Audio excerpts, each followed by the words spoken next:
नमस्कार दोस्तों, राधे राधे, हरे कृष्णा। चीकोज रेसिपीज में एक बार फिर से आज आपका स्वागत है। तो आज मैं बात करूंगी गणेश चतुर्थी की कि गणेश चतुर्थी पर पूजा कैसे की जाती है, गणपति जी को क्या भोग लगाया जाता है और गणपति जी को कौन से फूल ज़्यादा पसंद है जिसके चढ़ाने से वो बहुत जल्दी प्रसन्न हो जाते हैं। और एक खास बात ये कि गणेश चतुर्थी पर हमें क्या बिल्कुल भी नहीं देखना चाहिए, क्योंकि अगर हम उसे देख लेते हैं तो हमें कलंक का सामना करना पड़ता है।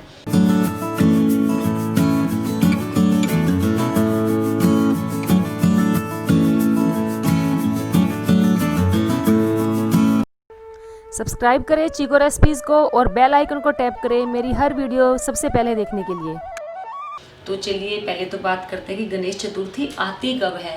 गणेश चतुर्थी जो आती है वो भादो मास के शुक्ल पक्ष की चतुर्थी को आती है। उसे गणेश चतुर्थी के नाम से जाना जाता है। तो जो गणपति जी का जन्म है वो भादो मास के शुक्ल पक्ष की चतुर्थी के दिन हुआ था। इसके पीछे बहुत सी कथाएं हैं। एक कथा मैं आपको बताती हूँ। कहते हैं कि एक बार माता पार्वती ने अपने शरीर पर चंदन का जो लेप लगाया, उपटन की तरह लगाया, और उसको जब उस उपटन को उतारा, यानी कि वो मैल को जब उतारा, तो उन्होंने उसको एक बालक का रूप दे दिया, उसके अंदर प्राण डाल दिए और उस बालक को बोल दिया कि आप बाहर खड़े हो जाएं, क्योंकि मैं अंदर स्नान कर रही हूँ, तो आपको अंदर किसी को भी नहीं आने देना है। तो उस बालक ने किसी को भी अंदर नहीं आने दिया। इतने में भगवान शंकर आए। उन्होंने कहा कि मुझे अंदर जाना है, लेकिन उस बालक ने उन्हें अंदर नहीं जाने दिया। तो भगवान शंकर ने क्रोध में आकर उस बालक का जो सर है वो धड़ से अलग कर दिया। माता पार्वती अंदर से दौड़ी दौड़ी आई। उन्होंने देखा कि बालक का सर धड़ से अलग कर दिया, तो वो बहुत क्रोधित हुई। तो माता पार्वती को क्रोध में देखकर सभी देवता दौड़े दौड़े गए और एक हाथी के बच्चे का सर लेकर जो बालक है उसके धड़ पर लगा दिया। तो जब से उनका नाम गणेश जी पड़ गया और उन्हें गजानन भी कहा जाता है। जिस दिन हाथी के बच्चे का सर उस बालक के धड़ पर लगाया गया, उसी दिन गणेश चतुर्थी थी। तो तभी से गणेश चतुर्थी मनाई जाती है। तो गणेश चतुर्थी पर आपको पूजा कैसे करनी है, तो जो गणेश चतुर्थी की पूजा है वो अक्सर दोपहर के बाद ही की जाती है। वैसे ये 10 दिन का त्यौहार होता है। गणेश चतुर्थी से लेकर अनंत चौदस यानी कि अनंत चतुर्दशी तक ये त्यौहार मनाया जाता है। कुछ लोग 2 दिन रखते हैं, कुछ दिन 4 दिन रखते हैं। यानी कि जब दोपहर में रखा जाता है तो वो हो जाता है ऐसे 2.5 दिन रखा, 3.5 दिन रखा या 4.5 दिन रखा, क्योंकि जो गणपति जी का जन्म है वो दोपहर में ही हुआ था। तो इनकी जो स्थापना है वो दोपहर में ही की जाएगी।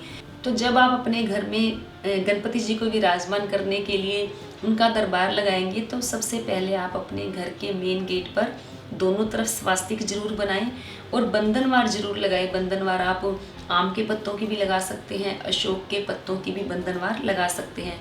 तो जो बंधनवार आपको कैसे बनानी है, तो इसका लिंक भी आपको वीडियो के डिस्क्रिप्शन बॉक्स में मिल जाएगा। तो बंधनवार भी जरूर लगाएं। और जहां आप गणपति जी को विराजमान करेंगे वहां भी अगर आप आम के पत्ते या अशोक के पत्तों की बंधनवार बनाकर लगाएंगे तो कहते हैं कि ये बहुत ही शुभ माना जाता है। तो आपको इनकी स्थापना कैसे करनी है, तो आपको सुबह जल्दी उठकर साफ वस्त्र पहनकर अपने घर में खूब अच्छे से सफाई करनी है। इनके लिए मंडप सजाना है, पूरे घर में गंगा जल छिड़कना है।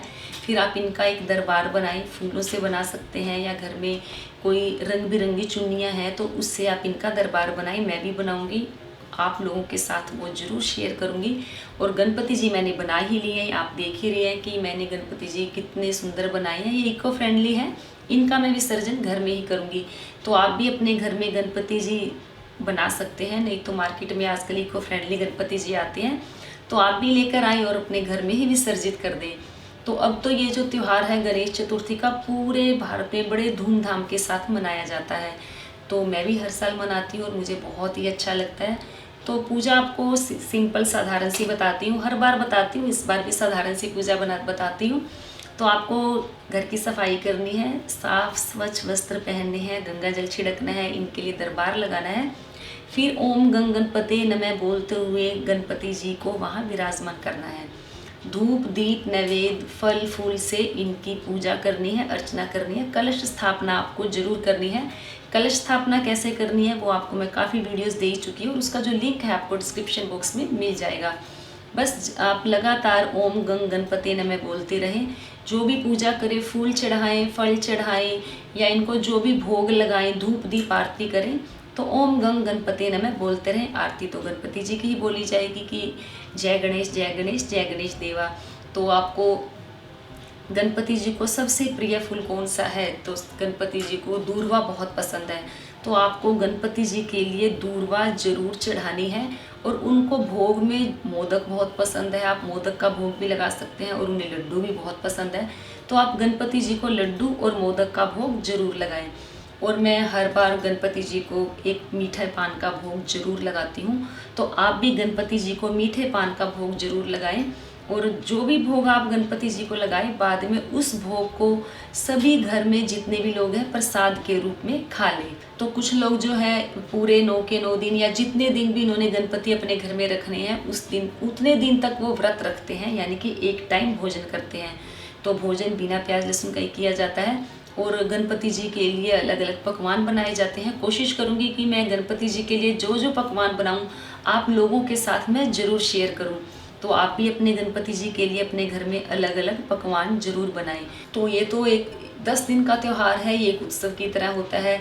अगर हम पूरे मन से, पूरी श्रद्धा से, पवित्र मन से और अच्छे भाव से गणपति जी की पूजा करते हैं तो हमारे गणपति जी हमारे ऊपर विशेष कृपा करते हैं। हमारे घर में सुख आता है, समृद्धि आती है और रिद्धि सिद्धि जो है हमारे घर में स्थायी निवास करती है। तो आपको सुबह भी आरती करनी है गणपति जी की भी बड़े ज़ोर शोर से, बड़े धूमधाम से। तो शाम को भी आपको अपने गणपति जी की आरती करनी है। घर पे डेक पे भी लगा सकते हैं या घर के सभी परिवार में जितने भी सदस्य हैं सभी मिलकर गणपति जी की बड़े अच्छे से, बड़े खुश होकर उनकी आरती करें। तो आपको लगेगा कि वाकई ये जितने दिन भी आपने गणपति जी घर में रखे हैं आपको उत्सव का माहौल लगेगा। आप भजन कीर्तन भी कर सकते हैं। तो चलिए बात करते हैं कि गणेश चतुर्थी पर हमें क्या नहीं देखना चाहिए।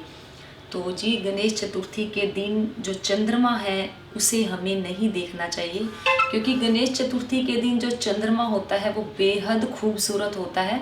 ना चाहते हुए भी हमारी निगाहें उस चंद्रमा की तरफ चली ही जाती हैं।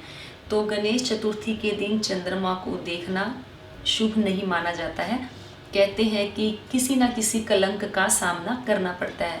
भगवान श्री कृष्ण ने भी गणेश चतुर्थी के दिन चंद्रमा को देखा था तो उन्हें भी कलंक लगा था। तो इसके पीछे भी एक कथा है कि भगवान कृष्ण को क्या कलंक लगा था। तो अब बात करते हैं कि गणेश चतुर्थी पर चंद्रमा क्यों नहीं देखा जाता या क्यों नहीं देखना चाहिए। तो इसके पीछे एक पौराणिक कथा है। शास्त्रों के अनुसार भगवान गणेश ने चंद्रमा को इस दिन श्राप दिया था। तो गणेश पुराण में वर्णित एक कथा के अनुसार गणपति जी को यानी कि गणपति जी की सूंड को देखकर चंद्रमा को हंसी आ गई, जिससे जो गणपति जी है वो बहुत नाराज हो गए और उन्होंने चंद्रमा से कहा कि तुम्हें अपनी खूबसूरती पर बहुत घमंड है, तो मैं तुम्हें श्राप देता हूँ कि जो भी तुम्हें देखेगा उसे कलंक लगेगा। और जो चंद्रमा है वो बहुत दुखी हो गए। तो सभी देवताओं ने उन्हें आकर कहा कि आप गणपति जी को मोदक का भोग लगाएं, पकवान बनाकर खिलाएं, उन्हें दूर्वा चढ़ाएं, तो आप इस श्राप से मुक्त हो जाएंगे।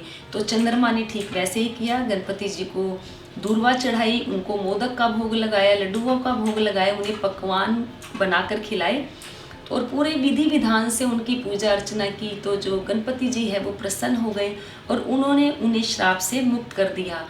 तो इससे हमें यही शिक्षा मिलती है कि हमें किसी के भी रूप रंग को देखकर उसका मजाक नहीं उड़ाना चाहिए। तो अगर आपने चंद्रमा गलती से देख भी लिया है तो इसका क्या उपाय है? तो इसका उपाय यही है कि आपने अगर गलती से चंद्रमा देख लिया तो आपको स्यमंतक मणि की कथा सुननी चाहिए। वो भागवत में है, वो कथा आप सुने और गणपति जी को 21 दूर्वा लेकर मोली में बांधकर उनको मुकुट बनाकर चढ़ाएं, तो आप इस कलंक से मुक्त हो जाएंगे। और आपको सफ़ेद चीज़ों का दान देना है, जैसे आप दूध हो गया, चावल हो गया, तो सफ़ेद चीज़ों का आप दान दें। तो ये मैंने आपको बताया कि हमें गणेश चतुर्थी के दिन क्या नहीं देखना चाहिए। अगर भूलवश हमने देख भी लिया है तो उसका क्या उपाय है। तो गणपति जी को जिस दिन आप विसर्जन करेंगे तो उनको अच्छे से भोग लगाकर, पान का भोग लगाकर फिर ही आपको विसर्जन करना है। उनका विसर्जन इनका शाम के समय ही किया जाता है। तो आप इन्हें अपने घर में किसी छोटे से टब में या बाल्टी में, वो नहीं होनी चाहिए। ऐसा नहीं कि जिस बाल्टी में आप खुद स्नान करते हैं उसी को यूज़ कर लें, या कोई घर में बड़ा बर्तन हो उसमें आप अपने जो गणपति जी विराजमान किए हैं उनमें उनका विसर्जन करें। लेकिन ध्यान रहे, विसर्जन करने से पहले उनको आप भोग जरूर लगाएं, एक गुलाल भी जरूर लगाएं और अपने भी गुलाल लगाएं। परिवार के सभी सदस्य जो हैं वो गुलाल जरूर लगाएं। और गणेश जी से प्रार्थना करें, गणपति जी से प्रार्थना करें कि हे विघ्नहर्ता, क्योंकि गणपति जी को विघ्नहर्ता भी कहा जाता है, ये आपको पता ही है। और सर्वप्रथम पूजनीय देवता है ये, क्योंकि सबसे पहले इनकी पूजा की जाती है और इनको सबसे पहले इनकी पूजा करना शुभ माना जाता है। तो हाथ जोड़कर प्रार्थना करें कि हे विघ्नहर्ता, हमारे जीवन में कोई भी विघ्न आए तो आप उसे दूर करें और हमारे घर में सुख लाएं, शांति लाएं, समृद्धि लाएं, और हम हर साल आपको इसी तरह अपने घर में बुलाते रहें।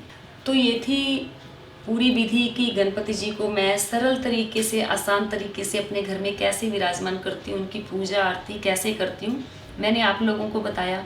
उम्मीद करती हूँ आपको ज़रूर पसंद आया होगा। तो मेरी इस वीडियो को लाइक करें, शेयर करें, मेरे चैनल को सब्सक्राइब करना बिल्कुल ना भूलें। हमेशा की तरह अपने सुझाव देते रहिए। आज के लिए इतना ही, फिर मिलते हैं। धन्यवाद। हरे कृष्णा।